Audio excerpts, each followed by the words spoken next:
ॐ विश्वं दर्पणदृश्यमाननगरी तुल्यन्निजान्तर्गतं पश्यन्नात्मनि मायया बहिर्वोद्भूतं यथा निद्रया यस्साक्षात् कुरुते प्रबोधसमये स्वात्मानमेवाद्वयं तस्मै श्रीगुरुमूर्तये नमः इदं श्रीदक्षिणामूर्तये बीजस्यान्तरिवाङ्कुरो जगदिदं प्राङ्निर्विकल्पं पुनः मायाकल्पितदेशकालकलना वैचित्र्यचित्रीकृतं मायावीव विजृम्भयत्यपि महायोगी वयस्वेच्छया तस्मै श्रीगुरुमूर्तये नमः इदं श्रीदक्षिणामूर्तये तस्मै श्रीगुरुमूर्तये नमः इदं श्रीदक्षिणामूर्तये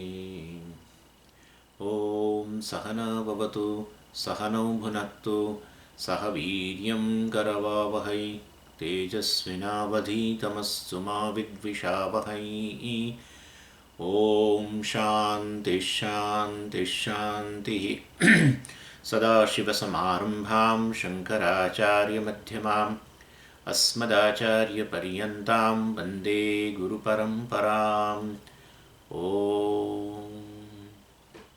ॐ पार्थाय प्रतिबोधितां भगवता नारायणेन स्वयं व्यासेन क्रथितां पुराणमुनिना मध्ये महाभारतम् अद्वैतामृतवर्षिणीं भगवतीम् अष्टादशाध्यायिनीम् अम्ब त्वामनुसन्दधामि भगवद्गीते भवद्वेषिणीम् यं ब्रह्मा वरुणेन्द्ररुद्रमरुतः स्तुन्वन्ति दिव्यैस्तवैः वेदैः साङ्गपदक्रमोपनिषदैः गायन्ति यं सामगाः ध्यानावस्थिततन्गतेन मनसा पश्यन्ति यं योगिनः यस्यान्तं न विदुःसुरासुरगणाः देवाय तस्मै नमः देवाय तस्मै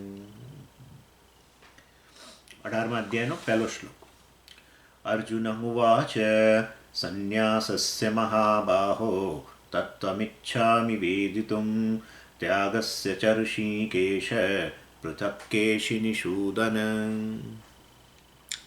18મા અધ્યાયની શરૂઆત જે છે અર્જુનના પ્રશ્નથી થઈ અને એમાં વિષય છે સંન્યાસ અને એને ક્યારેક ક્યારેક એને ત્યાગ એવો પણ શબ્દથી બોલાવવામાં આવે છે અને અર્જુનને આ સંન્યાસ અને ત્યાગ વગેરે વસ્તુમાં કંઈક ક્લેરિટી એને કંઈક સ્પષ્ટતા જોઈએ છે એટલે એના માટે એ આ પ્રશ્ન કરે છે એટલે ભગવદ્ ગીતાની અંદર આમ તો આ વસ્તુની સ્પષ્ટતાની જરૂર નથી કારણ કે ભગવાન છે આમ એટલે જરૂર એટલે માટે કારણ કે ખરેખર ભગવાને સંન્યાસ વગેરેનો જે સાચો અર્થ જે છે એ કે ત્યાગનો એ એવોઇડ જ કર્યો છે કારણ કે પેલા ભાઈને આપણા સંન્યાસ લઈ લેવો છે એટલે જો કહી દે કે સંન્યાસ એટલે છોડી દેવાનું બધું તો તૈયાર જ છે એ તો પાછું રથને વાળી લેવા તૈયાર બેઠેલો જ છે એટલે વેદિક ટ્રેડિશનની અંદર તો આ ટ્રેડિશનલ સંન્યાસ જે છે વાસ્તવની અંદર ફોર્મલ સંન્યાસ જેને કે પ્રત્યેક હિન્દુ જાણે જ છે સંન્યાસ એટલે શું વગેરે બધાને ખબર જ છે એટલે એક સામાન્યમાં સામાન્ય વ્યક્તિ હોય એને પણ આ શબ્દનો અર્થ તો ખબર છે અને એ સંન્યાસનો એ અર્થ જે છે એવો છે જે બધા જાણે છે એ પોપ્યુલર અર્થ તો ફિઝિકલી ગિવિંગ અપ એવરીથિંગ બધી જ વસ્તુઓનો ત્યાગ કરો અને ધાર્મિક વિધિપૂર્વક વાસ્તવની અંદર આવા વસ્ત્રો ધારણ કરવા જૂનું નામનો ત્યાગ થઈ જાય ગુરુ નવું નામ તમને આપે વગેરે વગેરે એટલે આવી પ્રકારની જીવન રીતિ એક જુદા જ પ્રકારની જીવન રીતિ પહેલાં ગૃહસ્થ હોય ત્યારે જુદી જીવન રીતિ જુદું નામ જુદો પહેરવેશ એ બધું છોડીને હવે આ જુદા જ પ્રકારની જીવન રીતિ અપનાવવાની એને જ આપણે સંન્યાસ કહીએ છીએ જેની અંદર બીજા બધી પ્રકારની ફરજોનો ત્યાગ થઈ ગયેલો હોય અર્થાત કોઈ કૌટુંબિક ફરજો નહીં કોઈ સામાજિક ફરજો નહીં દેશ પ્રત્યેની પણ ફરજો નહીં કોઈ પણ પ્રકારની ફરજો નહીં અને ફરજોનો ત્યાગ કરીને ધાર્મિક વિધિને અનુસાર નવી જીવન રીતિ ધારણ કરવી નવા વસ્ત્રો વગેરે નવું નામ વગેરે એને આપણે સંન્યાસ કહેતા હોઈએ છીએ એટલે શાસ્ત્ર જ આ પ્રકારનું એક્ઝમ્પશન, શાસ્ત્ર જ આ પ્રકારે વ્યક્તિને ફરજોમાંથી મુક્ત કરે છે. અને શાના માટે આ મુક્ત કરે છે? બસ એને રખડી ખાવા માટે નહીં. એટલે બધી ફરજોનો ત્યાગ કરીને પછી શું કરવાનું, શું બેસી રહેવા માટે નથી ભાઈ. એટલે વાસ્તવની અંદર એટલે એ એક્સક્લુઝિવલી એ વેદાંતનું શ્રવણ, મનન, નિધ્યાસન વગેરે કરી શકે, જ્ઞાનને પોતાનું જીવન સમર્પિત કરી શકે. આ તો દુનિયામાં બધે છે ભાઈ. તમે જીવન તમારું જ્ઞાનને સમર્પિત કરેલું હોય તો તમને બીજી બધી ફરજોમાંથી મુક્ત કરવામાં આવે છે. સાયન્ટિસ્ટોને તમે જુઓ, સાયન્ટિસ્ટોને આ જ છે ને, એ લોકો જ્ઞાનને જ વરેલા છે, તો એમને બીજી બધી ફરજોમાંથી મુક્ત કરીને સરકાર જ એમને ટેકો આપે છે. કેટલી બધી ગ્રાન્ટ્સ આપે કે ભાઈ તમે રિસર્ચ કરો. રિસર્ચની કેટલી ગ્રાન્ટ્સ હોય છે બધી, અર્થાત કે અમે તમને સપોર્ટ કરીએ છીએ એમ. એટલે વાસ્તવની અંદર વ્યક્તિ જ્યારે પોતાનું અંતઃકરણ એ પ્રકારનું હોય જેને કારણે પોતાનું જીવન જ્ઞાનને સમર્પિત કરી શકતા હો, તો બીજી બધી ફરજોમાંથી તમને મુક્ત કરે જ છે સમાજ. એવું ને એવું અહીંયા છે. આ આત્મજ્ઞાનને હવે એને જીવન સમર્પિત કરવું છે, મોક્ષને જીવન સમર્પિત કરવું છે, તો એને વાસ્તવમાં શાસ્ત્ર જ મુક્ત કરી દે છે બધી ફરજોમાંથી. અને એને પછી આવા નવા વસ્ત્રો વગેરે બધું, અર્થાત એ પ્રકારની જીવન રીતિ અપનાવે છે. અને એટલે આ એક મોટી કન્ડિશન છે. બીજી ફરજોમાંથી મુક્ત કરો એનો અર્થ કે તમને એક મોટી ફરજ છે તમારી, જે તમારા પ્રત્યેની છે, એ અદા કરો. એના માટે થઈને આ બધી ફરજોમાંથી મુક્ત કરવામાં આવે છે. એટલે સ્પિરિચ્યુઅલ પરસ્યુટને તમારું જીવન વળેલું હોય, આધ્યાત્મિક ધ્યેયને તમારું જીવન વળેલું હોય, એવા સંજોગો, એવી શરતને અધીન જ શાસ્ત્ર તમને બીજી ફરજોમાંથી મુક્ત કરે. અને પાછું એટલું જ નહીં, પછી જીવનમાં આધ્યાત્મિક પ્રગતિ કરે, આ આત્મજ્ઞાનમાં સ્પષ્ટતા આવે, આત્માના સ્વરૂપ, પોતાના સ્વરૂપની સ્પષ્ટતા આવે, તો પછી એ પોતાનું જીવન એ જ્ઞાનના પ્રસાર માટે સમર્પિત કરે જ છે. બધા ટીચરો આ જ કરે છે. એટલે વાસ્તવની અંદર ફરજ નથી એની, પરંતુ એ આપોઆપ જ બધું કરતા હોય છે. એટલે એનો અર્થ એવો હતો કે સંન્યાસની જીવન રીત એવી છે જેમાં એક બાજુ અધ્યયન છે શાસ્ત્રનું વગેરેનું, શ્રવણ, મનન, નિધ્યાસન, બીજી બાજુ એ જ્ઞાનનો પ્રસારનું કામ પણ છે, કે જેવી રીતે પોતાને ફાયદો થયો આ જીવન અપનાવીને, અથવા તો આ જ્ઞાનને વાસ્તવમાં જ્ઞાનને જીવનમાં લાવીને વાસ્તવમાં જે ફાયદો પોતાને થયો બીજાઓને પણ થાય, એના માટે પણ એનું જીવન પછી સમર્પિત થાય છે. એટલે સ્પ્રેડિંગ ઓફ સ્પિરિચ્યુઅલ ટીચિંગ, અર્થાત આધ્યાત્મિક જે આ ધ્યેય પ્રાપ્તિ માટે જે શાસ્ત્રનું અધ્યયન કરાવવું, એ પણ એ અપનાવે છે. એટલે આવી એક્સક્લુઝિવ લાઈફસ્ટાઈલ છે કે જેમાં અધ્યયન અને અધ્યાપનને જીવન વરેલું હોય, નહીં કે કંઈક મેન્યુફેક્ચરિંગને, દવાઓ બનાવીને, ચૂર્ણ બનાવવા, એના માટે સંન્યાસ નથી. સંન્યાસ વાસ્તવની અંદર કેવળ અધ્યયન અને અધ્યાપન માટે જ છે. એટલે મોનેસ્ટિક ઓર્ડર, આ આશ્રમ, આ પોપ્યુલર અર્થ બધાને આ ખબર પણ છે શાસ્ત્રનો. આ જે મતલબ કે આ પ્રકારનો એક લેમેન ઇન્ડિયાની અંદર હોય એને પણ સંન્યાસનો આવો અર્થ છે એ તો ખબર જ છે. એટલે પોપ્યુલર અને કરેક્ટ મિનિંગ આ છે. પરંતુ આવો સંન્યાસ લેતા પહેલાં વાસ્તવની અંદર એવા જ લોકો લઈ શકે છે જે લોકોએ પહેલાં ફરજો બજાવેલી હોય. હા, ફરજો બજાવેલી હોય તો બરાબર છે. એ ફરજો બજાવીને આવ્યા છે માટે સંન્યાસ આપી દેવું નહીં, તોય નકામું છે. ફરજો બજાવ્યા પછી સંન્યાસ લઈને પસ્તાવાનો જ વારો આવે, તો પછી તો કરવાનું શું તારે? તો બસ એટલે ફરજો બજાવી ખરી, પરંતુ એવી રીતે બજાવી કે અંતઃકરણ શુદ્ધ થયું, રાગદ્વેષમાંથી મુક્ત થયું. સંન્યાસનું મુખ્ય લક્ષણ આટલું જ છે. બહુ સાચું કહું તો સંન્યાસનો અર્થ છે જીવનમાં વૈરાગ્ય હોવો, કોઈના પ્રત્યે દ્વેષ ન હોવો અને કોઈના પ્રત્યે આસક્તિ પણ ન હોય. બસ રાગદ્વેષમાંથી મુક્તિ એ સંન્યાસીનું લક્ષણ છે. સંન્યાસ લેવા માટેની પૂર્વ તૈયારી આટલી જ છે. તમારું મન મહદઅંશે રાગદ્વેષમાંથી મુક્ત હોય, બસ.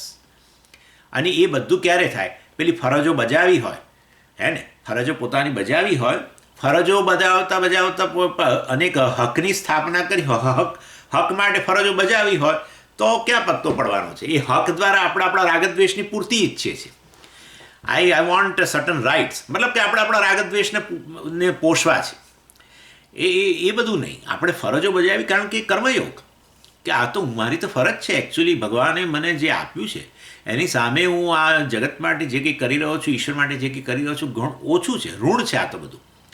હવે તે તમે જે ફરજ બજાવો એ તો ઋણની ભાવનાથી, ઋણ ફેડવાની ભાવનાથી તો કામ થાય, નહીં તો કશું થાય એવું નથી. ફરજો તો આખી દુનિયા બજાવે છે. પણ ફરજો બજાવીને અંતે રાગદ્વેષની જ વૃદ્ધિ થઈ હોય છે. એટલે ફરજો અમે તો બહુ ફરજો બજાવી છે, માટે હવે અમને ફરજોમાંથી મુક્ત કરો. શાસ્ત્રને જઈને કહો કે કોઈ આચાર્યને જઈને કહો મને ફરજોમાંથી મુક્ત કરી દો. હવે બધી મેં તો બહુ બજાવી છે, મને સંન્યાસ આપી દો. કશું ના વળે. સંન્યાસ લઈને કેમ ના વળે? એવું નહીં કે એમને નથી આપવો, આપવા તૈયાર છે, પણ જાણે છે કે આ વ્યક્તિ પસ્તાશે. પછી સંન્યાસ લઈને પસ્તાશે, કારણ કે પેલા રાગદ્વેષ એને બેસવા જ નહીં દે. એટલી બેચેની ઊભી કરે મનની અંદર કે ના પૂછો ને વાત. એટલે કારણ કે બધું છોડીને બેઠા, હવે ખૂણામાં જઈને બેઠા ને ભણવાનું તો થઈ શકતું નથી. આ રાગદ્વેષથી મન ચંચળ ને એવું છે, એટલે મનને શાંત કરી દેવું. રાગદ્વેષ હોય એનો વાંધો નથી, પણ તમને કેટલા અંશે તમને પ્રભાવિત કરે છે, એની પૂર્તિ ન થાય તો તમે કેટલા અંશે એનાથી મુક્ત રહી શકો છો. ન થયા તો ન થયા, ફલાણું મળ્યું તો મળ્યું, ન મળ્યું તો કંઈ નહીં. એમ એવું છે આપણા મનમાં ખરેખર, તો આપણે વાસ્તવમાં આપણી ફરજો બજાવેલી કામ કરી, આપણે અધિકારીત્વ પ્રાપ્ત થયું. એટલે discharging our duties to the family હોય કે વગેરે, દેવ ઋણ આપણે જોઈ ગયા, પિતૃ ઋણ, દેવ ઋણ વગેરે, ઋષિ ઋણ, આ બધી ફરજો, ઋષિ પ્રત્યેની ફરજો. ઋષિ એટલે આ શાસ્ત્ર વાક્ય. દેવ ઋણ, દેવતાઓ મારા જીવનમાં સતત ઉપકાર કરે છે. અત્યારે બોલી શકું છું, સાંભળી શકું છું, જોઈ શકું છું. દેવતાઓનો મહાન ઉપકાર છે. આ દેવતાઓના ઉપકાર વગર કશું થઈ શકે એમ નથી. હું જે કંઈ ખાઉં પીવું છું એ બધું પાચન થઈ જાય છે, આ બધું દેવતાઓનો જ ઉપકાર છે, બીજું શું છે? એટલે દેવતાઓ માટે પણ કંઈક કરવું, અર્થાત દેવ ઋણ એટલે પૂજાઓ, દેવ પૂજા, દેવ પૂજન. ઋષિ ઋણ એટલે આ શાસ્ત્રનું અધ્યયન કરવું, શાસ્ત્ર અર્થાત આપણે ચેન્ટિંગ રોજે રોજ પારાયણ કરવું, આમ કરીને આપણે શાસ્ત્રને જીવંત રાખવું. શાસ્ત્ર બધું ઋષિઓનું જ પ્રદાન છે. ઋષિઓ મંત્ર દ્રષ્ટા છે અને ઋષિઓએ બધું પ્રદાન કરેલું છે. તો ઋષિઓનું ઋણ કેવી રીતે અદા કરવું? આ દ્વારા અદા કરવું.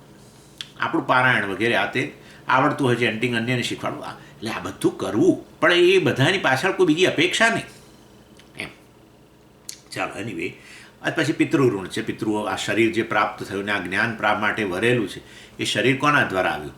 માતા પિતાને, એમના માતા પિતાને. એટલે એ રીતે પિતૃઓનું ઋણ અને સોસાયટીનું ઋણ છે આપણા પર. એટલે આ રીતે બધું એ ઋણમાંથી મુક્તિ માટે આ ઋણ ફેડ્યું, દેવામાંથી મુક્ત થયા, અને દેવું હતું એમ માનીને દેવામાંથી મુક્ત થયા, અને પછી તો મન હવે અંતઃકરણ આપણું શુદ્ધ બની ગયું. અને એવાને માટે સંન્યાસની જીવન રીતિ યોગ્ય છે. એને ફરજોમાંથી મુક્ત કરી શકાય છે. અને આવું જો ન હોય, અર્થાત અંતઃકરણ શુદ્ધ વગેરે ન હોય, તો આ જે આપણું આ સંન્યાસીનું જે જીવન છે એ બહુ ડિઝાસ્ટ્રસ થઈ જાય છે. એટલે એટલું એના માટે જ ખાલી હાર્મફુલ એવું નહીં, બીજાઓ માટે પણ હાર્મફુલ થઈ જાય છે. અને સંન્યાસનો આખો ઓર્ડર એના માટે પણ હાર્મફુલ થઈ જાય. એટલે કશાય વસ્ત્ર માટે આપણે ના કહીએ કે આ ભાઈ આ તો અને આ વસ્ત્રને લાંછન લાગ્યું એમ કહે. પછી આવા વસ્ત્રને લાંછન લાગ્યું. સમાજમાં ઘણીવાર આવું બધું ન્યૂઝપેપરોમાં આવે કે આખા સંન્યાસ આશ્રમને લાંછન લાગે એવું થઈ જાય પછી ઘણીવાર. એટલે સ્ક્રિપ્ચર્સનો એપ્રોચ જે છે આ પ્રકારનો છે, શાસ્ત્રનો એપ્રોચ આ પ્રકારનો છે. જે વ્યક્તિ એની પાસે જાય છે કે મને મુક્ત કરી દો, મેં બહુ ફરજો બજાવી, હવે હું થાકી ગયો કે થાકી ગઈ છું, તો શાસ્ત્ર કહે છે કે ભાઈ તમે તમારી ફરજો બજાવો, પણ એવી રીતે બજાવતા જાઓ કે જેથી કરીને તમારા રાગદ્વેષનો પ્રભાવ તમારા પર ઓછો થતો જાય. અને એ કેવી રીતે બજાવીએ કે એટીટ્યુડ એક આ કે ઋણ ફેડું છું, બસ કે હું તો દેવાદાર જ છું, જન્મ્યો ત્યારથી આ બધાનો દેવાદાર છું, પિતૃઓનો દેવાદાર છું, ને સમાજનું દેવું છે મારા માથે, અને આ બધા દેવતાઓનું દેવું છે, અને સતત દેવું વધી જ રહ્યું, પાછું વધી જ રહ્યું છે. જેમ મારું જીવન આગળ વધે સતત એ લોકો રોજે રોજ ઉપકાર કરે છે. એટલે હું તો દેવાદાર જ છું ભાઈ, એટલે જેટલી બજાવું એટલી ઓછી છે એમ.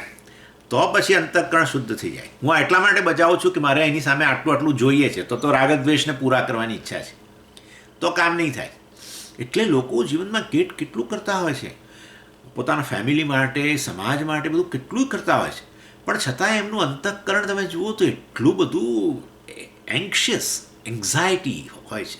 કારણ કે પેલી એની પાછળની કંઈક અપેક્ષાઓ છે, અપેક્ષાઓ પૂરી નથી થતી, અથવા થશે કે નહીં થાય, થશે કે નહીં થાય. હું આટલું તો કરું છું, પણ એની સામે મને વળતર મળશે કે નહીં મળે. અને એને કારણ કે એટલે પેલી ભાવના નથી ને, પોતે દેવાદાર છે એવું એને ખબર જ નથી, અને એવું જાણવાની તસ્દી નથી લેવી.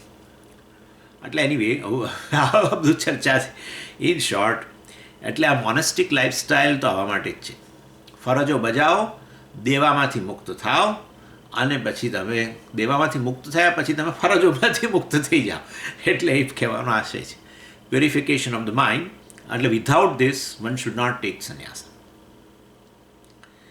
અને ભગવાનનો વ્યૂ અર્જુન માટે કેવો છે કે ભાઈ આ વ્યક્તિ સંન્યાસ માટે હજુ તૈયાર નથી, કારણ કે અર્જુને ઘણી બધી ફરજ અત્યારે જ મોટી ફરજ આવીને ઊભી છે ને, યુદ્ધમાં જ ઊભો છે, ક્ષત્રિય છે, અને ખરેખર અત્યારે એણે યુદ્ધ કરવાની જરૂર છે. અને એ વખતે જે ભાગી જવાની વાતો કરે, સંન્યાસની વાતો કરે તો નકામું જ છે. એટલે ભગવાન વાસ્તવની અંદર અત્યારે મતલબ એને ફરજો બજાવવાની જરૂર હોવાને કારણે, એટલે ભગવાન જે રેગ્યુલર સંન્યાસનો અર્થ છે આ બધી ફરજોમાંથી મુક્તિની, એ અર્થ કરતા જ નથી. પેલો પૂછપૂછ કરે છે 18 અધ્યાયથી, આ 17 અધ્યાયમાં એણે પહેલાંય પૂછી લીધું, 3જા અધ્યાયથી જ શરૂ કરી દીધું હતું એણે તો. કારણ કે એણે સંભાવ છે ને જ્ઞાન, આત્મજ્ઞાન અને સંન્યાસને સાંકળી દીધા, એવું થયું. અને એમાં છે પેલું પ્રજાહાતી યદા કામાનને બધું કહ્યું ને, બધી કામનાઓમાંથી મુક્ત થઈ ગયો છે. કામનામાંથી મુક્ત થયો હોય તો વ્યક્તિ આપોઆપ કર્મમાંથી મુક્ત થઈ જ ગયો હોય ને. એટલે એને થયું કે આ તો સ્થિતપ્રજ્ઞ વ્યક્તિ સંન્યાસી જ લાગે છે. કારણ કે પ્રજાહાતી યદા કામાન સર્વાન પાર્થ મનોગતાન આત્મની એવા આત્મના તુષ્ટ. બસ પોતાનામાં તુષ્ટ છે, બીજું કંઈ જ કામનાઓ રહી નથી. એટલે તો કે બહુ એ તો આપણે આ અર્થઘટન જો આપણે જો એમને ઇન્ડિપેન્ડન્ટલી લઈએ ને તો આપણા મનમાં આ જ આવે કે બસ આ રીતે સર્વ કર્મોમાંથી મુક્ત થઈ ગયેલી વ્યક્તિ જ્ઞાની વ્યક્તિ છે, આ સંન્યાસી જ હોવું જોઈએ. સર્વ કામનાઓમાંથી મુક્ત થઈ ગયો હોય, કામના ન હોય તો કર્મ ન હોય, અને પોતાનામાં જ તુષ્ટ રહેતો હોય તો સંન્યાસી હોવો જ જોઈએ. એટલે એમાં અર્જુનનો વાંક નથી. એટલે જેવા પેલો સ્થિતપ્રજ્ઞ વિભાગ પત્યો નથી, રાહ જોઈને જ બેઠો હતો. અને ત્યાં એણે 3જા અધ્યાયની શરૂઆતમાં જ પૂછી લીધું. ઉપરથી એવું કહી દીધું કે તમે મને ગૂંચવો છો. જ્ઞાનનું એક બાજુ વખાણ કરો છો, જ્ઞાનીના વખાણ કરો છો, સ્થિતપ્રજ્ઞના, અને બીજી બાજુ મન કહે છે કે તું આ યુદ્ધ કર.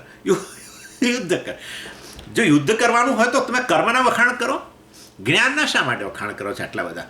જ્ઞાનનો કેટલા વખાણ કર્યા અને જ્ઞાનીના વખાણ કર્યા, તમે કર્મીના વખાણ કર્યા નથી કર્યા. તો પછી હવે મને તો પછી જ્ઞાનના વખાણ, જ્ઞાનીના વખાણ કરીને એ દિશામાં જવાની વાત કરું ત્યારે તમે કહો કે ના આ એ નહીં, તું આ કર.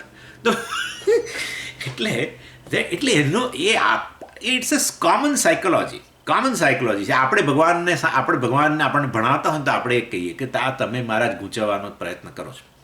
અને ભગવાન બહુ ટેક્ટફુલી કામ કરે છે. 5મા અધ્યાયમાં એણે આ પ્રશ્ન કર્યો, ફરી પાછો સંન્યાસનો પ્રશ્ન લઈ આવ્યો.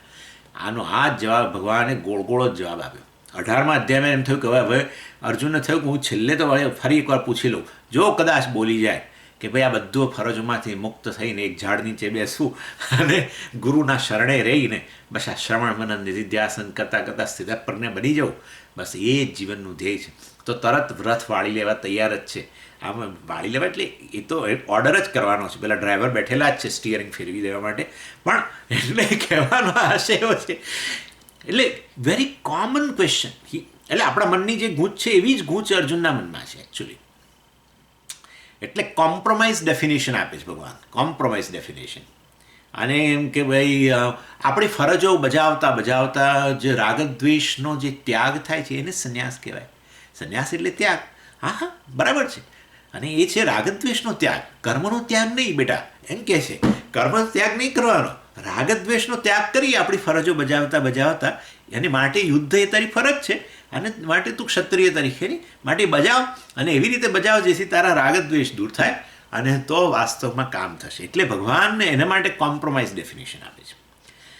એટલે new definition of sannyas is not the renunciation of the duty but the renunciation of રાગદ્વેષ.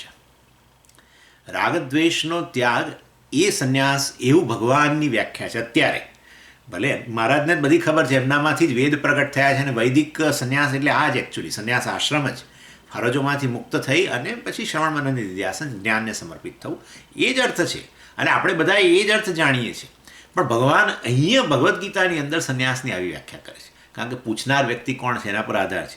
પ્રશ્નનો ઉત્તર આપતા પહેલાં આપણે પ્રશ્નને સમજ્યા વગર ઉત્તર આપે, હું જ મારી જ વાત કરું, ઘણીવાર લોકો મને પ્રશ્ન કરે ને એનું હું બરાબર સમજ્યો નથી હોતો, સાચું કહું, અને ત્યારે હું જવાબ આપી દઉં.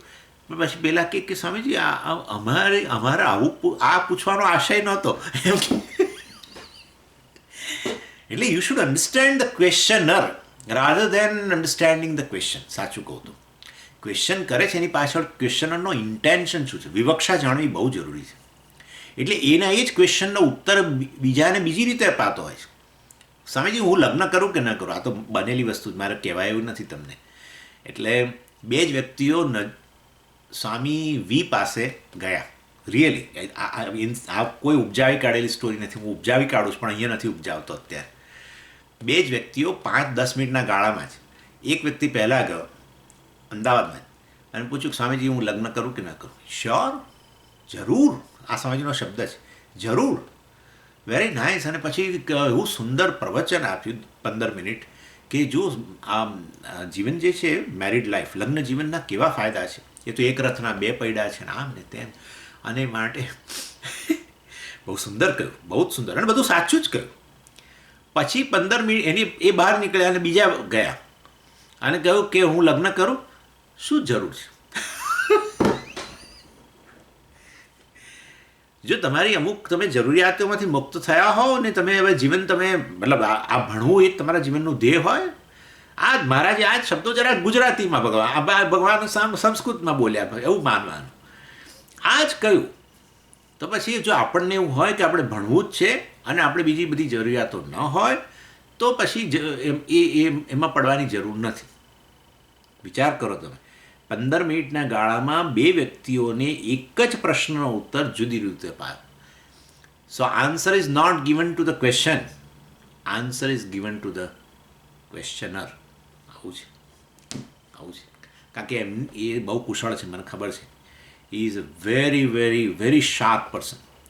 એટલે વ્યક્તિ કયા સ્તરે છે એને આધારે ઉત્તર અપાય. ઉત્તરની તો બસ આ લગ્ન કરવા કે ન કરવા એનો એક સ્ટાન્ડર્ડ ઉત્તર રાખ્યો હોય ને જે આવે એને એ ઉત્તર અપાય, એવું ન થાય. અને એ આપણા મહારાજ શીખ્યા છે આ મોટા મહારાજ પાસેથી, એવું લાગે છે. Compromise definition of sannyas is given, કારણ કે પૂછનાર અર્જુન છે માટે, અને અર્જુનને છોડવું જ ભાઈ બધી ખબર છે, અને છોડવું છે તો તોય અર્જુનને ભગવાનને શા માટે વાંધો હોય, પણ તૈયાર નથી. He is not ready. જ્યારે ફરજ બજાવવાની આવી, તમે એવું હોય છે કે ફરજ બજાવવાની હોય ને તમને સંન્યાસનો વિચાર આવે ને તો યુ આર નોટ રેડી. ફરજ બજાવી લીધી હોય અને કેવળ હવે ભણવાની ઈચ્છા હોય ત્યારે એ વસ્તુ જુદી છે. ફરજ આવી સામે કંઈ બજાવવાની ને હવે એમાંથી આપણે મુક્ત થવું છે રિસ્પોન્સિબિલિટીમાંથી, એટલે એ વખતે આપણને સંન્યાસ બહુ સારો લાગે. આવું થતું હોય છે. અને once you cross the fence you cannot come back. એટલે એ દૃષ્ટિએ આ જસ્ટ આ તો એક્ઝામ્પલ તમને આપું છું. એટલે અહીંયા ભગવાન આ રાગદ્વેષમાંથી મુક્તિની વાત કરે છે. અને આને મતલબ ભગવાન આ રીતે જ ઉત્તર આપતા આવ્યા છે સંન્યાસની વ્યાખ્યા વગેરેમાં. અને અર્જુન એ વ્યાખ્યાને ગળે નથી ઉતારી શકતો અને દશા માટે ફરી પૂછે. 3જા અધ્યાયમાં જ ભગવાને કહી દીધું, તો 5મા અધ્યાયમાં કહી દીધું, તો પછી ફરી પૂછવાનો શું અર્થ હતો? પણ અર્જુનના ગળે એ વ્યાખ્યા ઉતરતી નથી. રાગદ્વેષનો ત્યાગ એ સંન્યાસ એના ગળે ઉતરતો નથી. રાગદ્વેષનો ત્યાગ એ તો કર્મ કરતાં કરતાં જ કરવાનો છે, એનું નામ જ કર્મયોગ છે. કર્મયોગ ને કર્મ વચ્ચેનો આટલો જ ફેદ છે.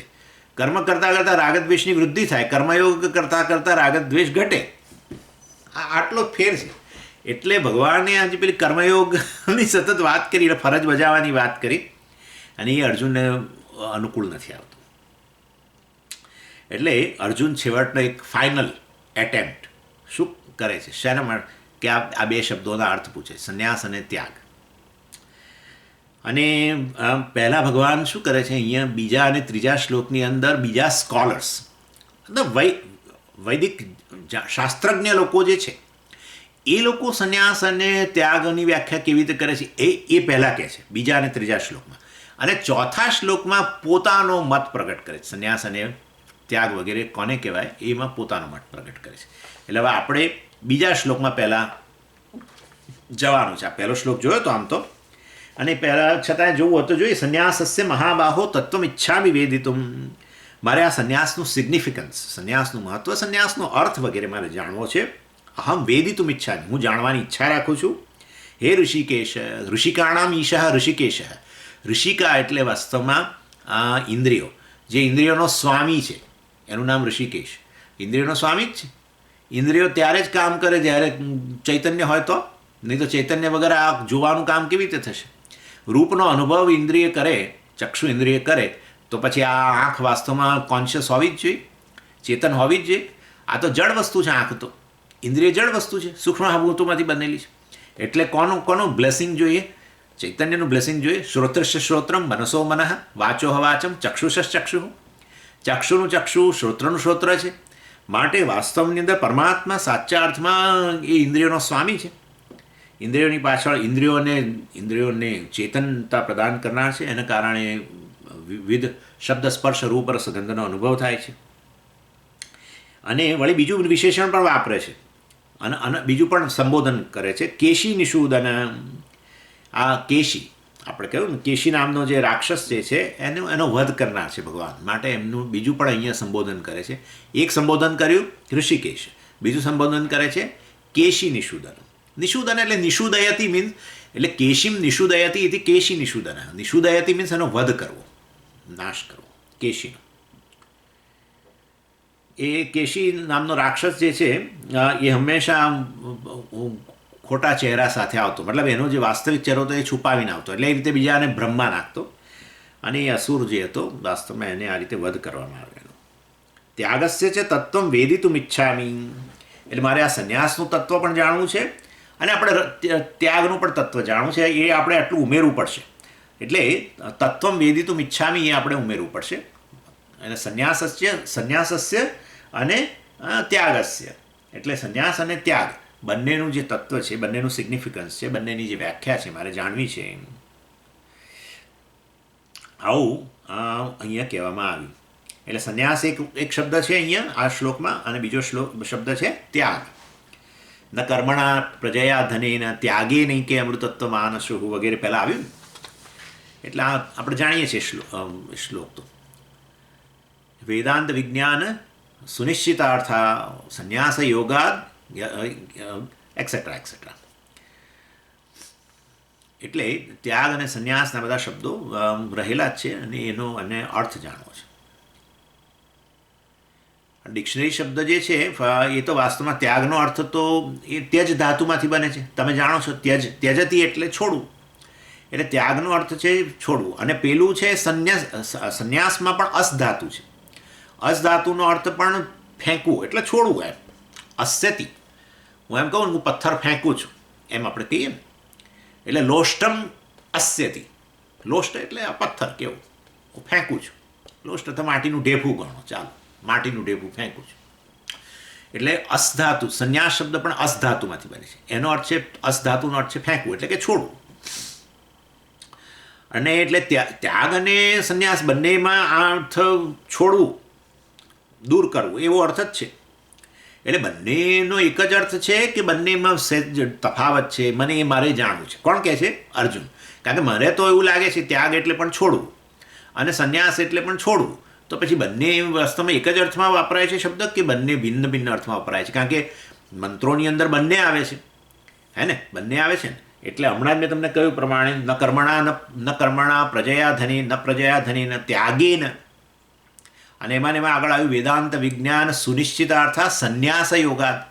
એટલે હા, સંન્યાસ શબ્દ આવે છે ને ત્યાગ શબ્દ આવે છે મંત્રોમાં. બંનેનો એક અર્થ છે કે ભિન્ન ભિન્ન અર્થ છે. એ એમ કરીને વળી પાછું પેલો ટોપિક તો લઈ આવે છે. અને કેવી રીતે મારે એનો અર્થ જાણવો છે? પૃથક પૃથક બોલો, પૃથક કેશીની સુધરા. પૃથક એટલે મારે સ્પષ્ટપણે, આઈ વોન્ટ ટુ નો ડિસ્ટિંક્ટલી. કારણ કે મને તો બંનેમાં કંઈ ભેદ જ નથી લાગતો સંન્યાસ અને ત્યાગ શબ્દના અર્થમાં. એટલે અર્જુનના બિચારાનો આ છેલ્લો પ્રયત્ન છે કે ભગવાન કંઈક જો મારે જે હું જે અર્થ મનમાં રાખીને બેઠો છું એ અર્થ જો કહી દે અને ભગવાનના મોઢે બોલાઈ જાય તો ગ્રથ વાળી લેવા માટે તૈયાર જ છે. એટલે ત્યાગ કે સંન્યાસ, આમ તો મોનેસ્ટિક લાઈફ આપણે જેને કહીએ છીએ, એ વસ્ત્રો ધારણ કરવા, ધાર્મિક અનુષ્ઠાન 24 કલાક 24 અવર્સ 24 કલાકનું અનુષ્ઠાન હોય છે. આગલા દિવસ સવારથી 6 વાગ્યાથી શરૂ થાય તે બીજે દિવસે સવારે 6 વાગ્યા સુધી મટકું નહીં મારવાનું, રાત્રે ઊંઘવાનું પણ નહીં. આખી રાત હોમ ને બધું હોય. વિરજા હોમ કહેવાય છે ને. વિરજા હોમ હોય, આ હોય તે હોય. શ્રાદ્ધ તર્પણ પાછું કરવાના, બધા પિતૃઓનું શ્રાદ્ધ બંને પક્ષે, માતા પિતાના પક્ષે પોતાનું શ્રાદ્ધ કરી નાખવાનું. આ બધું બહુ મોટા મોટા રિચ્યુઅલ.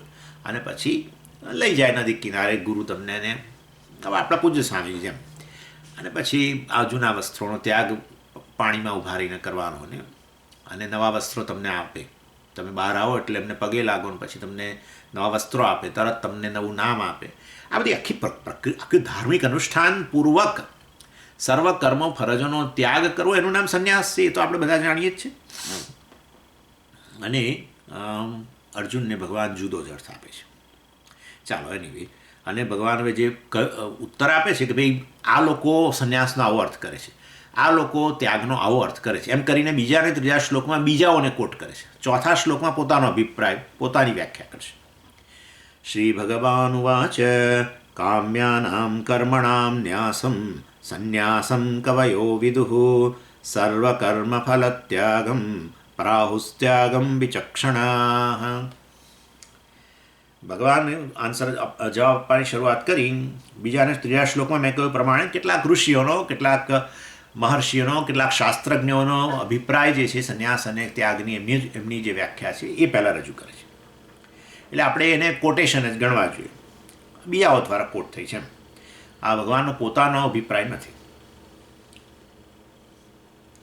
અને એ આ અભિપ્રાય સાથે ભગવાન થોડાક ડિસએગ્રી પણ થવાના છે, આપણે જોઈશું એ તો ચોથા શ્લોકમાં. એટલે અહીંયા શું કહે છે, એટલે આમ ચાલો પહેલાં એ અભિપ્રાય, એ લોકોના અભિપ્રાયને સમજવા માટે પહેલાં આપણે એક બેકગ્રાઉન્ડ ઊભું કરીએ. જો ત્યાગનો અર્થ હંમેશા, ત્યાગ એટલે ગમે તે વસ્તુનો ત્યાગ થઈ શકે, બરાબર ને. મારી પાસે અત્યારે કંઈક ધન પડ્યું હોય તો એ ધનનો ત્યાગ હું કરી દઉં. મારી પાસે કંઈ પ્રોપર્ટી હોય તો એ પ્રોપર્ટીનો આમ ત્યાગ કરી દઉં. મારી પાસે કંઈ બીજી કંઈ વસ્તુ હોય, રિલેશનશિપ દાખલા તરીકે મારા, તો એ સંબંધોનો ત્યાગ કરું. આમ તો ત્યાગ એટલે કોઈ પણ વસ્તુનો ત્યાગ થઈ શકે, પણ ત્યાગ સામાન્ય રીતે આ સંન્યાસના સંદર્ભમાં એમાં કર્મનો ત્યાગ હોય છે, બરાબર. એટલે વાસ્તવમાં generally renunciation is associated with karma only.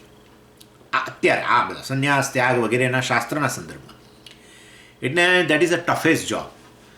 પ્રોપર્ટીના ત્યાગ કરતાં, સંબંધોના ત્યાગ કરતાં પણ સૌથી ટફ જોબ છે કર્મનો ત્યાગ કરી દેવો. કારણ કે કારણ કે પછી તમે એકવાર કર્મનો ત્યાગ કરી દો એટલે તમે નવરા થઈ ગયા બિલકુલ, અને તો થઈ ગયા તો બરાબર છે, પણ એના idle's mind is a devil's workshop.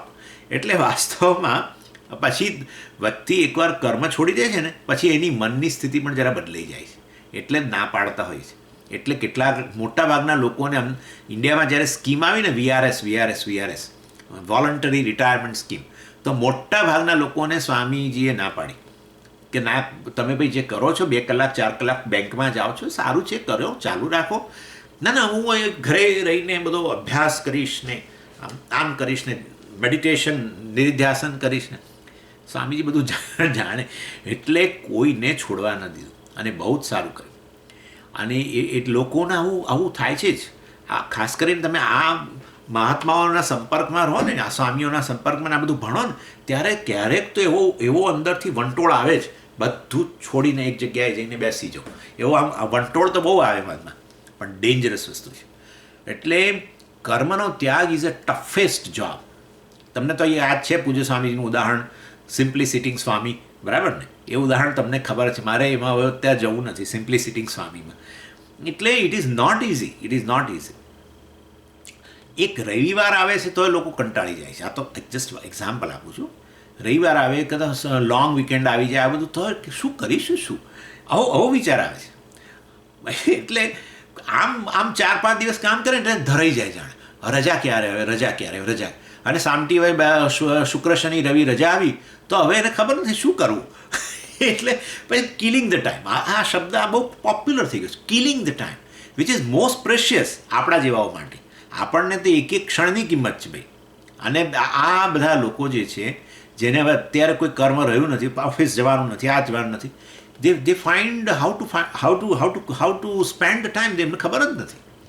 એટલે it's a really a devil's workshop.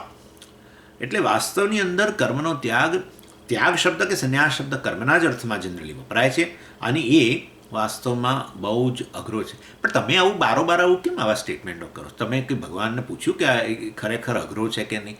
અમે પૂછી લીધું છે. ભગવાને ઓલરેડી કહી દીધું અમને ફોન કરીને, નહીં કશ્ચિત ક્ષણમપી જાતુ તિષ્ઠતિ અકર્મકૃત. અકર્મકૃત, જો તું છોડી દઈશ આ બધી વસ્તુ, એક વ્યક્તિ કર્મ કર્યા વગર રહી નહીં શકે અને બધા કર્મનો ત્યાગ કરી દેશે તો એ વાસ્તવની અંદર બહુ ખરાબ પરિસ્થિતિ ઊભી થશે. એટલે one thing or other please keep doing.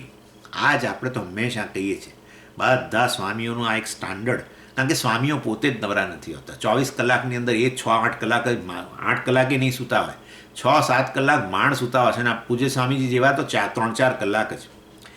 એટલે પોતે જ એક ક્ષણ માટે નથી બેસતા તો બીજાને ક્યાંથી બેસવા દે? ચેલાઓ શિષ્યોને તો બેસવા જ ન દે. એટલે શિષ્યોને એમના પ્રમાણે, અમને અધ્યાપન હોય, પુસ્તક પ્રકાશન હોય, આ હોય, બીજા કોઈ સેમિનાર હોય, આ એ હોય, તો પેલા શિષ્યોને કંઈ બીજું સાધન. મોટે ભાગે રિલિજિયસ બેસ્ડ વસ્તુ એ છે બહુ જ. એટલે આ થોડુંક આ ચલાવીએ ને આપણે તો બધું રિલિજિયસ વસ્તુનું અનુષ્ઠાન કરવું શ્રેષ્ઠ વસ્તુ છે. કારણ કે એક મોટી મૂડી ઊભી કરવી પડે એવી છે. આ બધી વસ્તુઓમાં બહુ મોટી મૂડી જોઈએ એવું છે. તમે જ્યારે પ્રગતિ કરતા હો આધ્યાત્મિક ક્ષેત્રમાં અને પ્રગતિ ઈચ્છતા હો, પ્રગતિ કરતા હો તો વસ્તુ જુદી છે, પ્રગતિ ઈચ્છતા હો તો એવા સંજોગોની અંદર ધાર્મિક સાધનોનું અનુષ્ઠાન કરવું બહુ જ જરૂરી છે. એટલે પૂજા હોય, જપ હોય, આ તે બધી વસ્તુઓ, અને પછી શ્રવણ મનન તો છે જ જાણે. એટલે કરવાના સંદર્ભમાં આ વસ્તુઓનું અનુષ્ઠાન, religious life will definitely help to A spiritual life. અને માટે એ સાધનોનું અનુષ્ઠાન કરો, ઈશ્વરનો અનુગ્રહ પ્રાપ્ત થાય. ઈશ્વર જ જીવનનું ધ્યેય છે તો એને જ પ્રસન્ન કરો. એટલે માટે એ સાધનનું અનુષ્ઠાન કરવું બહુ જ જરૂરી છે. કોઈ વ્યક્તિ સતત આખો દિવસ શ્રવણ વગેરે કરી જ ન શકે, કોઈ પણ ન કરી શકે. આપણે બધું બોલીએ છીએ ખરા, પણ 2 કલાક, 3 કલાક, 4 કલાક, 5 કલાક, 6 કલાક, પણ પછી એમ થાય કે બસ હવે બરાબર છે, પતિ, હવે આજના દિવસમાં આનાથી વધારે ના. તો હવે બાકી રહ્યા ને પાછા 6 કલાક શ્રવણ કર્યા પછી બાકીનો કેટલો બધો સમય તમારી પાસે રહ્યો. હવે બીજું બધું છોડી દીધું હોય તો કરવાનું શું પછી? બસ પછી ટીવી જુએ ને આ બધું, બધા મોબાઈલો ને આનું આ જ ખબર જ નથી પડતી લોકોને કે સમય ક્યાં જતો રહે છે. એકવાર મોબાઈલ ખોલો તમે એટલે 1-1.5 કલાક ગણી લેવાનો. એટલે આ તો એક્ઝામ્પલ છે ભાઈ. એટલે પણ તમે આવું કંઈથી કહો છો? આ સ્વાનુભવ કહું છું. એટલે બહુ ખતરનાક વસ્તુ છે, બહુ ખતરનાક વસ્તુ છે. Anyway, this is just by the way. પણ ઇન શોર્ટ, કર્મનું અનુષ્ઠાન અને કર્મનો ત્યાગ સૌથી અઘરી વસ્તુ છે. અને માટે retirement becomes a big headache. એટલે not only for the retiring person but for the other family members also. એટલે તમને કેવી રીતે ખબર પડી? કારણ કે એ લોકો કહે છે કે તમે બીજી જોબ લઈ લો ને, બીજી જોબ લઈ લો તો તમારો સમય પસાર થશે. પણ એમને એકચ્યુઅલી છૂટવું છે આ બાઈથી. એટલે વાસ્તવની અંદર રિટાયરિંગ પર્સન રિયલી બિકમ્સ એ બર્ડનસમ. ઘણા લોકો બહુ ગ્રેશિયસ લાઈફ જીવતા હોય છે, પણ ઘણા લોકો ન્યુસન્સ બની જાય છે ફેમિલીમાં. રિટાયરમેન્ટ પછી ખાસ ન્યુસન્સ બની જાય. દરેક વસ્તુમાં ચંચુપાત કરે, ઘડીએ રસોડામાં જઈને કંઈક કહે અને સજેશનો આપ્યા કરે, આ કરે, તે કરે. એવું બધું ન્યુસન્સ ઊભું કરતા હોય છે કે ના પૂછો. એટલે એ બતાવે છે કે આ life is not that easy. Giving up the whole karma and sitting down in the home is not an easy job. લોકોમાં અપ્રિય થઈ જાય છે. આવા લોકો અપ્રિય થઈ જાય, આખા ફેમિલી મેમ્બર્સમાં અપ્રિય થઈ જાય. એટલે પૂછે, આજ તમારો ક્લાસ નથી, આજ તમારા સ્વામીએ ક્લાસ રાખ્યો છે ને? એમ કે એમ. એટલે પેલા ભોળાભાઈ આપણા એમ સમજે કે હજુ અમને કેવા મારો આધ્યાત્મિક પ્રગતિમાં રસ, એમને આ લોકો છૂટવું છે એમનાથી. એટલે તમે જઈ આવો, બહાર જઈ આવો, બહાર બેસો. આ શબ્દો તમે બહુ જ સાંભળ્યા છે. તમે થોડા બહાર જઈ આવો, બહાર બેસો, અહીંયા ના આવશો, આમ ચંચુપાત ન કરશો, ફલાણું ન કરશો. આવું તો બહુ કોમન છે આ વસ્તુ. એનીવે, આ બધું હું શેના માટે કહી રહ્યો છું કે આ કર્મનો ત્યાગ કરવો એ બહુ અઘરી વસ્તુ છે. એટલે very difficult to remain quiet day in and day out. After retirements may you have to be quiet for whole life, whatever rest of the life, whatever be the rest of the life. પણ it's not easy. Anyway, એટલે renunciation is associated with the karma. અને શાસ્ત્રમાં 5 પ્રકારના કર્મ કયા છે, આ વસ્તુ સમજવી જરૂર છે અહીંયા. અને એમાંથી અમુક પ્રકારના, હવે અભિપ્રાયો પછી આવશે બધા. ચાલો પહેલાં હું એ કહી દઉં, કર્મ 5 પ્રકારના છે. They are divided into 5 types. પછી એના ત્યાગની વાત કરીએ આપણે. પહેલું છે વિહિત કર્મ. એ તમે જાણો છો, કમ્પલસરી ડ્યુટીઝ, જે રોજે રોજ નિત્ય કર્મ પણ આપણે એને કહી શકીએ.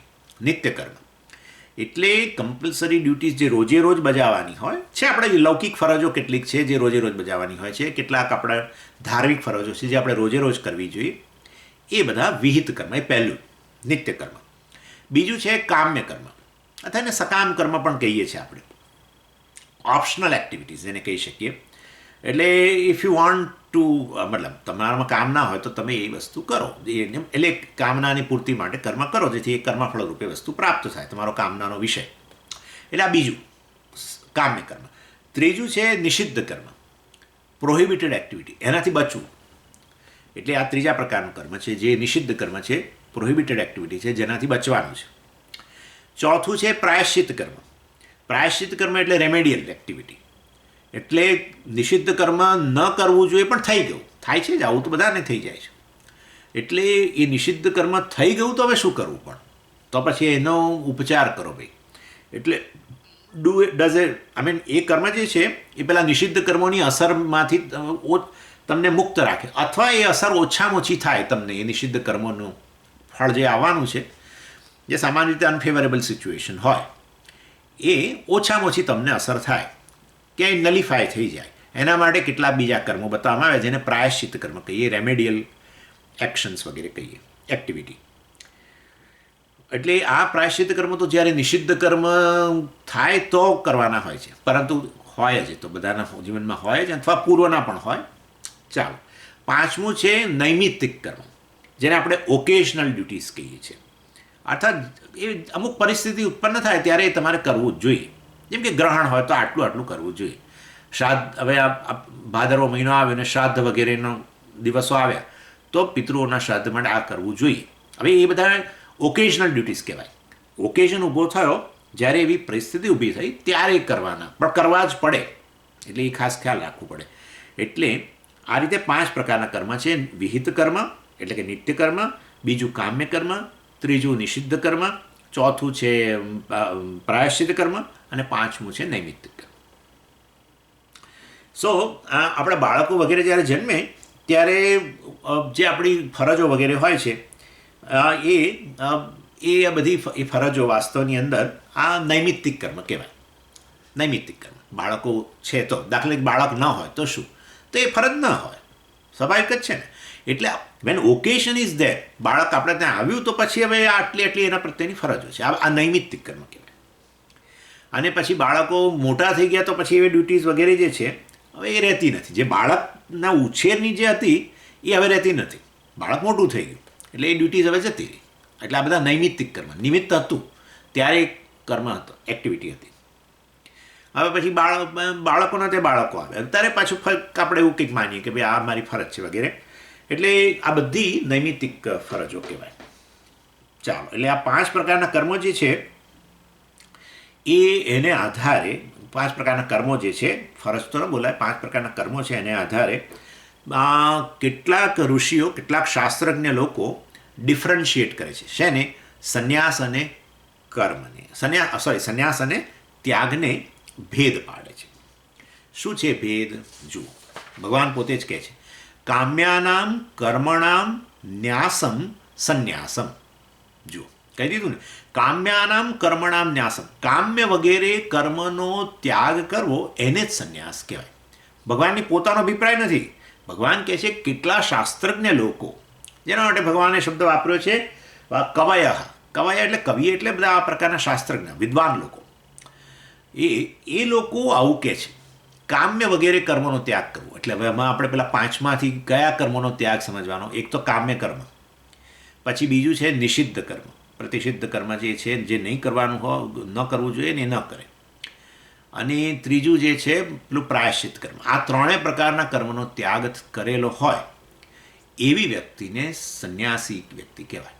આવું ભગવાન કહે છે કે કેટલાક મહર્ષિઓ, કેટલાક વિદ્વાન લોકો, શાસ્ત્રમાં જાણકાર લોકો આવું સંન્યાસની વ્યાખ્યા આપે છે. કોને? અર્જુનને કહે છે. અર્જુને પૂછ્યું ને સંન્યાસ અને ત્યાગને મારે જાણવું છે શું છે, તો ભગવાન કહે છે આ કહેવાય. એટલે આ 3, પહેલું ને 5મું રાખવાના, બીજું ત્રીજું ચોથુંનો ત્યાગ. એમ પહેલું એટલે વિહિત કર્મ, નિત્ય કર્મ છે એને જાળવવાના. 5મું મેં તમને કહ્યું હતું નૈમિત્તિક કર્મ, એટલે નિત્ય નૈમિત્તિક કર્મનું અનુષ્ઠાન કરે, પરંતુ કામ્ય, પ્રતિષિદ્ધ અને પ્રાયશ્ચિત કર્મનો જે ત્યાગ કરે એવા કર્મના ત્યાગને સંન્યાસ કહેવાય. ભગવાન આવું અહીંયા વ્યાખ્યા કરી. અચ્છા, એ તો બરાબર મહારાજ, સંન્યાસની વ્યાખ્યા કરી. હવે ત્યાગની વ્યાખ્યા શું પણ? કારણ કે બે પૂછ્યું છે ને, એટલે એ કહે છે કે જુઓ, ઋષિઓ એટલે આ શાસ્ત્રજ્ઞ વ્યક્તિઓ છે એ ત્યાગ અને કહે છે સર્વકર્મ ફલ ત્યાગ. સર્વકર્મ ફલ ત્યાગ એટલે બીજું, ત્રીજું, ચોથું છોડ્યા પછી, એટલે 3 પ્રકારના કર્મો છોડ્યા પછી આ પહેલું ને પાંચમું જે છે એ તો ચાલુ રાખ્યું છે. નિત્ય નૈમિત્તિક કર્મો ચાલુ રાખ્યા છે એણે. ઓકેશનલ ડ્યુટીઝ અને કમ્પલસરી રેગ્યુલર ડ્યુટીઝ જે છે એ તો રોજે રોજ એ કરે જ છે.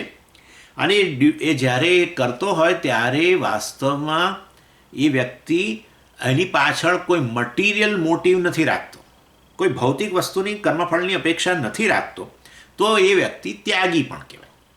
સમજી ગયા?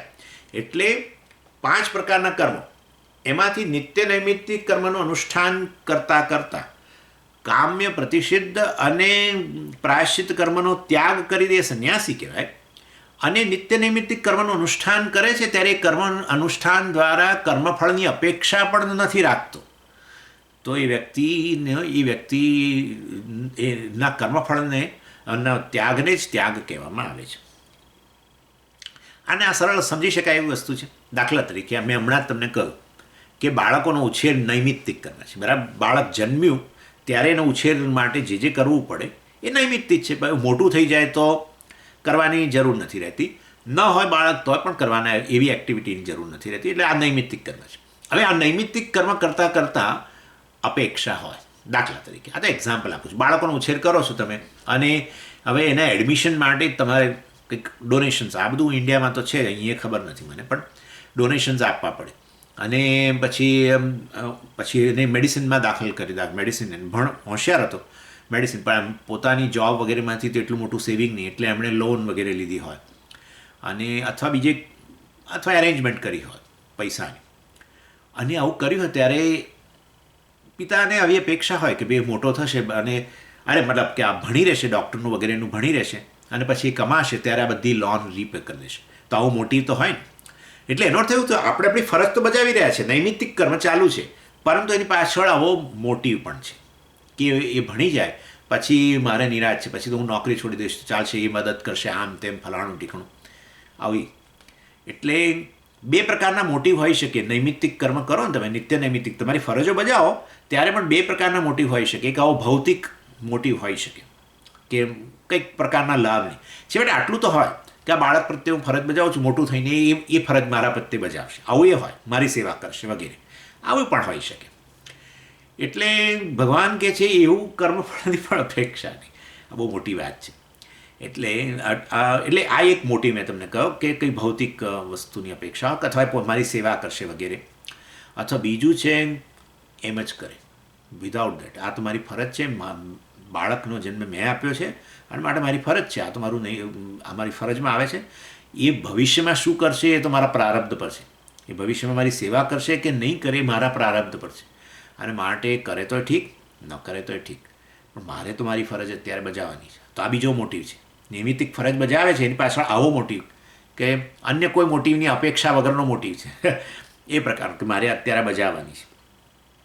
સો if they do their duties towards me I am lucky, if they don't do well it's my prarabdha anyway.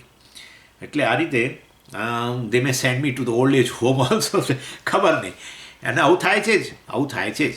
એટલે આપણે પછી જ્યારે રડીએ ત્યારે એ વખતે પછી એમ થાય, એનો અર્થ એવો થયો કે બાળપણમાં એ નાનું હતું બાળકને આપણે ત્યારે ફરજ બજાવતા હતા ત્યારે એની આપણું પેલો એક ભૌતિક એક ફળની અપેક્ષા હતી કે ભાઈ આ મારા પ્રત્યે ફરજ બજાવશે, આમ તેમ, એને બદલે કંઈક ઉલટું જ બન્યું.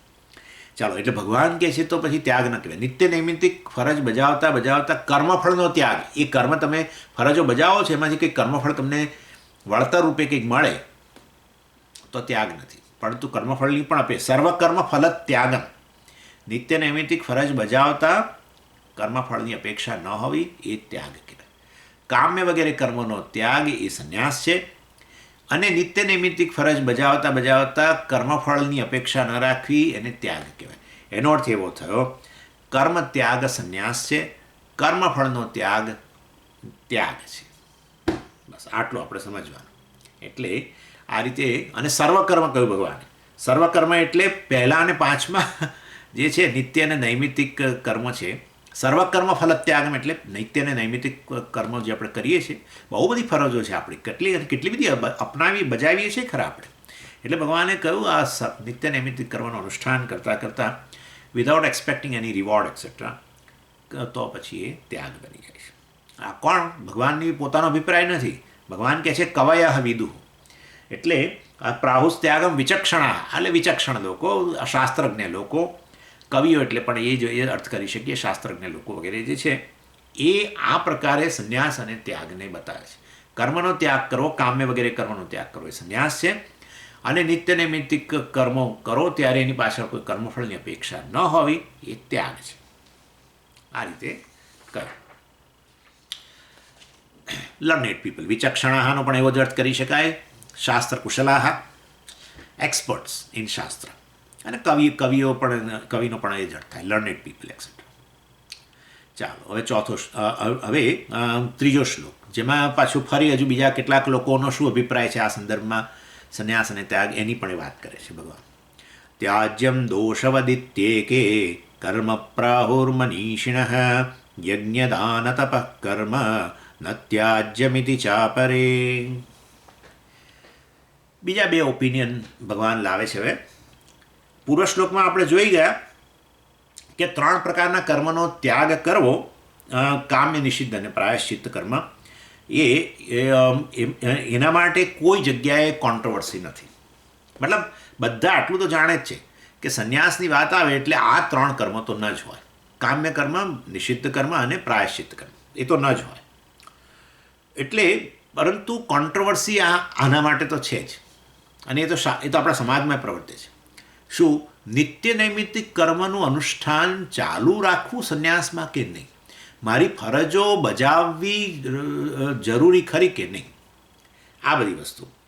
એટલે કમ્પલસરી રેગ્યુલર ડ્યુટી વગેરે છે કે કમ્પલસરી ઓકેઝનલ ડ્યુટી છે નિત્ય અને નૈમિત્તિક કર્મો જે છે, જેને વિહિત કર્મ કહેવાય. નિત્ય કર્મ એટલે, અને પેલા નૈમિત્તિક કર્મ, નિત્ય નૈમિત્તિક કર્મને જ વિહિત કર્મ કહેવાય.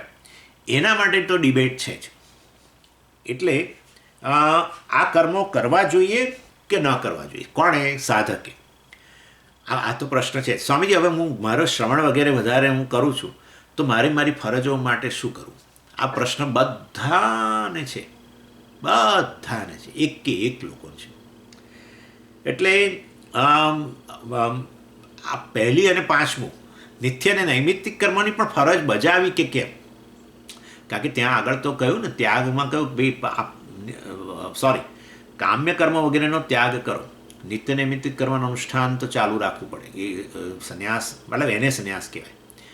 અને અહીંયા હવે આ પ્રશ્ન છે કે એ નિત્ય નૈમિત્તિક કર્મનું પણ અનુષ્ઠાન ચાલુ રાખવું કે નહીં રાખવું, whether one can drop or not. અને એમાંય અભિપ્રાયો છે પાછા. બે ગ્રુપ એમાં પડી ગયા છે, one for and one against. એટલે પેલું આપણે અહીંયા અમેરિકામાં છે ને લાગે પ્રો લાઈફ ને એન્ટી લાઈફ ને એવું, એના જેવું થઈ ગયું છે. એટલે એક જણા કહે છે કે ભાઈ નિત્ય નૈમિત્તિક કર્મ ફરજો તો આપણે બજાવી જ જોઈએ. બીજા કહે છે કે ના ભાઈ, હવે આ બધું શ્રવણ વગેરે આપણે કરી રહ્યા છીએ તો પછી હવે આ બધી ફરજો બજાવવાની જરૂર નથી. એટલે આ વસ્તુ અહીંયા એટલે કર્મ ત્યાજ્યમ, જુઓ પહેલી લાઈનમાં કહ્યું ત્યાજ્યમ દોષવત ઇતિ એકે પ્રાહુ. એકે મનીષિણઃ પ્રાહુ. કેટલાક, એકે એટલે કેટલાક મનીષીઓ, કેટલાક શાસ્ત્રજ્ઞ લોકો, કેટલાક જે આ પ્રકારના શાસ્ત્ર કુશળ લોકો જે છે, એક્સપર્ટ્સ છે, એ એવું કહે છે કે ત્યાજ્યમ કર્મ દોષવત. ત્યાજ્યમ કર્મ, બધા જ કર્મ જે છે વાસ્તવની અંદર એ છોડી દેવા જોઈએ. એટલે શુડ બી ગિવન અપ. એટલે 1 નંબર અને 5 નંબર પણ. એટલે કામ્ય, નિષિદ્ધ અને પ્રાયશ્ચિત્ત કર્મો તો છોડો, એ તો બરાબર છે, એમાં તો કોઈને તકલીફ છે જ નહીં, બધા હા પાડશે એમાં તો. પણ નિત્ય નૈમિત્તિક કર્મ અથવા આપણી ફરજો છે એ પણ છોડી દેવી જોઈએ, આવું કેટલાક કહે છે. એવું ભગવાન ત્રીજા શ્લોકની પહેલી લાઈનમાં કહ્યું. So when you give up all the karmas, well you can pursue spirituality totally. આવું કેટલાક માને છે. એટલે એકે મનીષીને અહીંયા કહ્યું સમ સ્કોલર્સ આ વસ્તુ સમજે છે. દોષવત કહ્યું ને, દોષવત એટલે શું કે આ તમે જો ફરજો બજાવતા રહેશો ને તો તમારા મનમાં સ્ટ્રેસ, સ્ટ્રેઇન, એન્ઝાયટી, તમે એન્શિયસ તો રહેવાના જ છો. અને એ લોકો એના માટે સ્ટાન્ડર્ડ ઉદાહરણો પણ આપે છે. કારણ કે ડ્યુટી મીન્સ કોન્ફ્લિક્ટ. એમ ફરજ બજાવો એટલે કોન્ફ્લિક્ટ. એટલે ડ્યુટી બ્રિંગ્સ ટુ થિંગ્સ એવું કહે છે આ લોકો. Duty brings two things. What are the two things? એટલે કહે છે એક તો કોન્ફ્લિક્ટ, તમારા મનમાં સતત મૂંઝવણ રહે, અને બીજું છે ટેન્શન. હે ને, તમારે ફરજ બજાવવાની હોય તો ટેન્શન તો રહે જ ને. આજના દિવસમાં કંઈક ફલાણું કામ કરવાનું હોય તો ટેન્શન તો રહે જ ને. અને કોન્ફ્લિક્ટ, કરું કે ના કરું, કેટલું કરું, ફલાણું ઢીકણું કેવી રીતે કરું, પહેલાંને ખરાબ નહીં લાગે, આમ નહીં થાય, તેમ નહીં થાય, કેટલું બધું હોય છે. કોઈ પણ ફરજ બજાવો ત્યારે તમને કોન્ફ્લિક્ટ તો આવે જ, અને સાથે સાથે બીજું આ ટેન્શન પણ આવે. અને અર્થાત હું આ ફરજ પૂરેપૂરી બજાવી શકીશ કે કેમ, અને બજાવી લીધા પછી આ બધું વેદાંતનું શ્રવણ કરું કે પહેલાં કરું, આ બધું ફરજો બજાવવાનું બાજુએ રાખીને અત્યારે શ્રવણ કરી લઉં અને પછી ફરજ બજાવું વગેરે. આ નિધિધ્યાસનમાં જ બેઠા હો, સમજો ને તમે. અરે શ્રવણમાંય થાય છે આવું. તો તમે શ્રવણ કરતા હો ને તમને યાદ આવે કે પેલું આજે તમારે કરવાનું છે, પેલું કામ તમારે આજે કરવાનું છે, પેલું તો કરવાનું, મારે કરવું જોઈએ એ વસ્તુ. એ ખબર ફલાણા વ્યક્તિની ખબર કાઢવા જવાનું તો રહી જ જાય છે, બહુ સિરિયસલી ઈલ છે અને મારે જવું જોઈએ આમ ને તેમ ને. એ આપણા ત્યાં આવ્યા હતા અને કોન્ફ્લિક્ટ. પણ હવે આપણે શ્રવણ કરતા હોઈએ તો હવે એ તો ભગવાને સમજે છે. એ વ્યક્તિ ન સમજે તો આપણે શું કરીએ? હવે હું ન જઈ શકું અત્યારે આ કોવિડ સિચ્યુએશનમાં, હું ન જઈ શકું. ના, પણ હવે તો એમને ખરાબ લાગશે વગેરે, ક્યાં દૂર છે આ. એટલે આ ચાલે જ. અને તમે ન જાઓ ત્યાં સુધી ટેન્શન પણ રહે, અને એ ટેન્શન સાથે શ્રવણ કરો તમે તો શું કેટલું કામ થાય? ન થાય. નિધિધ્યાસન કરતા હો અને બેઠા અને હું ચિદાનંદ રૂપ શિવોહમ શિવોહમ શિવોહમ, એ પેલા ચિદાનંદભાઈની ખબર કાઢવા જવાનું છે, પતી ગયો, દેટ્સ ઓલ. એટલે આ લોકો જે છે મનીષીના, કેટલાક વિચક્ષણ લોકો, શાસ્ત્ર કુશળ લોકો કહે છે નિત્ય નૈમિત્તિક ફરજો પણ છોડી જ દેવા. એમ આ ભગવાનનો અભિપ્રાય નથી. હા, પ્લીઝ અન્ડરસ્ટેન્ડ ધીસ. હા, નહીં તો તમે ગૂંચવાઈ જશો. ભગવાનનો અભિપ્રાય ચોથા શ્લોકમાં છે. આ તો ભગવાન કહે છે કે જો મનીષીઓ આવું કહે છે, કવિઓ આવું કહે, એટલે શાસ્ત્ર કુશળ લોકો આવું કહે છે સંન્યાસ માટે, ત્યાગ માટે આવું કહે છે, એમ કહે છે. એટલે ઇન શોર્ટ આ વસ્તુ હંમેશા હોય છે. When you take up this study of the Vedanta, duties become N obstruction. આવું એક ગ્રુપ માને જ છે. એનીવે, અને એટલે તો શું પછી વોટ શુડ યુ ડુ? એટલે give up whatever you have taken up. ત્યાજ્યમ કર્મનો ત્યાગ જ કરી દો. કયા કર્મો? કામ્ય વગેરે એ તો એની તો વાત છે જ નહીં.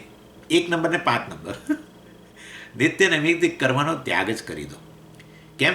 દોષવત, દોષ છે, એન્ઝાયટી, કોન્ફ્લિક્ટ, આ બધું છે તો તમારું શ્રવણ બગડશે, તમારું નિધિધ્યાસન બગડશે, બધું બગડશે. માટે ગીવ ઇટ અપ. કેટલાક લોકો આવું કહે છે. એટલે કારણ કે આ તમે જોઈ શકો છો આ બધી વસ્તુઓ, કે આ દાખલે કે આ બેબી સિટિંગ જેવી વસ્તુ, આ તો એક્ઝામ્પલ છે. બેબી સિટિંગ જેવી વસ્તુ છે, બાળકના ઉછેરમાં. હવે આપણું બાળક હોય તો એ તો ઉછેરીએ જ આપણે, બરાબર છે. પછી સેકન્ડ જનરેશન ડ્યુટી પણ એમાંય પાછી હવે આ ગ્રાન્ડ ચિલ્ડ્રન બેબી સિટિંગ ને પછી એમાંય third generation baby sitting duty ને, એટલે ચાલુ જ રહે છે આ વસ્તુ. એટલે જ મને એક વ્યક્તિ બહુ સરસ કહ્યું, સ્વામીજી બધું બરાબર તમે કહો છો, ફરજો આથી બધી, પણ એનો અંત ક્યાં? અને હું જવાબ ના જ આપી શકું. છે જવાબ, પણ એ વ્યક્તિને ગમે જ નહીં. હું એમ કહું કે હવે તમારા બાળકની પ્રત્યેની ફરજ છે, હું કહું છું ઘણી વાર, તો જો કે બહુ સંબંધ એવો લાગે ને કે આ વ્યક્તિને ખરાબ ન લાગે, એટલે હું કહું કે ભાઈ તમે તમારા બાળકો માટે ફરજો બજાવી એ સરસ છે, પણ હવે તમારા બાળકોના બાળકો માટે ફરજ એ તમારું એક્સટેન્શન છે. શાસ્ત્રમાં ક્યાં હોય તો બતાવો મને. શાસ્ત્રમાં હોય તો બતાવો જરૂર. શાસ્ત્રમાં નથી. આપણે જ આસક્તિ વગેરેને કારણે, બાળકમાં આપણી આસક્તિ હોય તો બાળકમાં આસક્તિ જાય છે. તો એટલે એના કારણે એના પ્રત્યેની સિટિંગ, બેબી સિટિંગની ફરજને, આ ફરજને, તે ફરજને, ઘણીવાર તો થર્ડ જનરેશન સુધી બાળકના કારણે. એટલે કે અમે ઘણી બધા બાળકોને ઉછેર્યા છે, માટે અમે ઉછેરીશું. આવું પણ હોય છે. એટલે ક્યાં એને રોકવું એ હવે તો આપણા પર જ એનો આધાર રહેલો છે. એટલે એકે મનીષિનઃ એટલે એ લોકો આવા આ જે મનીષી લોકો છે એ લોકો કહે છે નિત્ય નૈમિત્તિક કર્મો પણ છોડી દો. પાંચે પાંચ પ્રકારના કર્મોમાંથી એકે નહીં રાખો. એટલે શું બેસી રહેવાનું છે? ના, મેં તમને પેલા શ્રવણ મનન નિધિધ્યાસનમાં દખલગીરી ના થાય એના માટે કહે છે કે પાંચે પેલા ત્રણ તો છોડવાના જ હોય, પણ આ પહેલું પાંચમો નંબરે છોડી જ દો એમ કહે છે. બીજું ગ્રુપ શું કહે છે? યજ્ઞદાન તપકર્મ ન ત્યાજ્યમ. હા, ના છોડો ભાઈ, આ ત્રણ તો ચાલુ જ રાખો. યજ્ઞદાન તપકર્મ ન ત્યાજમ ઇતિ ચ અપરે. અપરે એટલે બીજા કેટલાક. બીજું ગ્રુપ. પહેલું ગ્રુપ હતું એને એ માટે એકે શબ્દ વાપર્યો, એકે મનીષીણા. કેટલાક આવું માને છે. પછી અપર એટલે બીજા કેટલાક આવું માને છે કે યજ્ઞદાન અને તપસ્યા, ભલે શ્રવણ મનન નિધ્યાસન કરો, યજ્ઞદાન અને તપશ્ચર્યા તો ન જ છોડાય એમ. અને યજ્ઞ કર્મ એટલે તમે સમજી જ ગયા બધી સર્વિસીસ, આપણા પંચમહાયજ્ઞ અને દાન વગેરે. દાન પણ ના છોડવું જોઈએ. જે સામાન્ય છોડી દેવાની ઈચ્છા હોય પહેલું જ, પણ એને ન છોડવું જોઈએ. અને યજ્ઞદાન અને તપશ્ચર્યા. તપશ્ચર્યા એટલે ઉપાસના, મેડિટેશન, અર્થાત સર્ટન વાઉસ ઇન લાઈફ, સ્મોલ વાઉસ. આપણા જીવનમાં કેટલાક વ્રત લેવા અને એ વ્રતનું પાલન કરવું, એને તપશ્ચર્યા કહેવાય. આપણે બહુ તપશ્ચર્યાની તો ઘણી મોટી વ્યાખ્યાઓ જોઈ ગયા છે, ઘણું બધું ચિંતન કર્યું. એટલે આ જે છે આ ત્રણ ઉપાસના એટલા માટે ચાલુ રાખવાની કે ભાઈ ઈશ્વરનો પ્રસાદ, ઈશ્વરનો અનુગ્રહ વગેરે પ્રાપ્ત થાય. એટલે આપણો પ્રયત્ન વગેરે તો છે જ આ શ્રવણ મનન નિધ્યાસન વગેરેમાં, પરંતુ ઈશ્વરનો અનુગ્રહ સાથે જોઈએ માટે આ તપશ્ચર્યા ચાલુ રાખો. જીવનમાં કેટલાક વ્રત લો અથવા તો ઉપાસના વગેરે કરો, અને આ યજ્ઞ વગેરે એટલે સર્વિસીસ ટુ ધ અધર, પંચમહાયજ્ઞ વગેરે કરો, અને દાન વગેરે પણ ચાલુ રાખો. આ ત્રણ ચાલુ રાખો, બધું છોડી નહીં દેવાનું. આવું બીજા કેટલાક કહે છે. અને એ રીતે મતલબ કે આ કેટલાક લોકો આ પ્રકારે માને છે. અને પણ આમાં પણ ટેન્શન ઊભું થાય છે મારે પણ. શું તમારે તો બોલવું છે ખાલી બેઠા બેઠા ત્યાં આશ્રમમાં રહીને. એટલે if your duties are creating tension, તો પછી એની કોઈક મેથડ હોવી જોઈએ ટેન્શન ન્યુટ્રલાઇઝ કરવાની. એટલે never give up the duties, neutralize the tension cause by the duties, એમ કહેવાનો આશય છે. કેવી રીતે કરવું? અનન્યાસ ચિંતયંતો મામ યે જના પર્યુપાસતે તેષામ નિત્યાભિયુક્તાનામ યોગક્ષેમ વહામ્યમ. ભગવાન એટલે આ ગ્રુપ એવું કહે છે તમે ગૃહસ્થાશ્રમમાં હો તો ગૃહસ્થાશ્રમ ચાલુ રાખો, આ પણ કન્ટિન્યુ યોર ડ્યુટીઝ.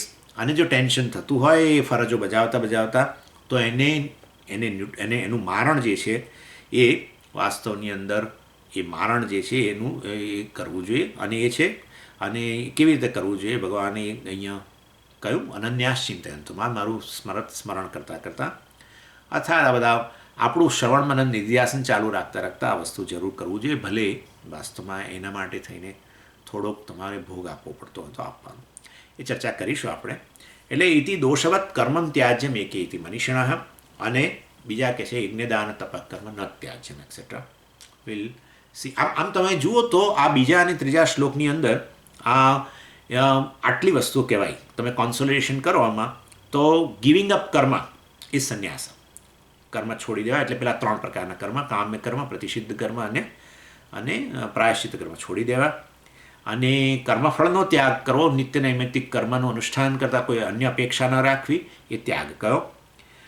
અને એ કર્મનો જે છોડી દેવાની વાત કરી સંન્યાસમાં, એમાં પાર્શિયલ ગિવિંગ અપ હતું, એ આપણે જોઈ ગયા. અને પછી બીજા અભિપ્રાયની અંદર એવું આવ્યું કે એ કામ્ય વગેરે કર્મો જે છોડી દો, પછી નિત્ય નૈમિત્તિક કર્મનું અનુષ્ઠાન છે એ તો ચાલુ રહેવું જોઈએ. એક ગ્રુપ એવું કહે છે. બીજા કહે છે કે ન, એ પણ ચાલુ ન રહેવું જોઈએ, કારણ કે એ બધી વસ્તુઓ શ્રવણ વગેરેમાં દખલગીરી થાય છે. અને આમ કરીને બધા જુદા જુદા વ્યૂ જે છે એ વસ્તુ અહીંયા બતાવવામાં આવી. ભગવાનનો પોતાનો વ્યૂ શું છે એ હવે આ ચોથા શ્લોકની અંદર ભગવાન કહેશે, એ આપણે જોઈશું.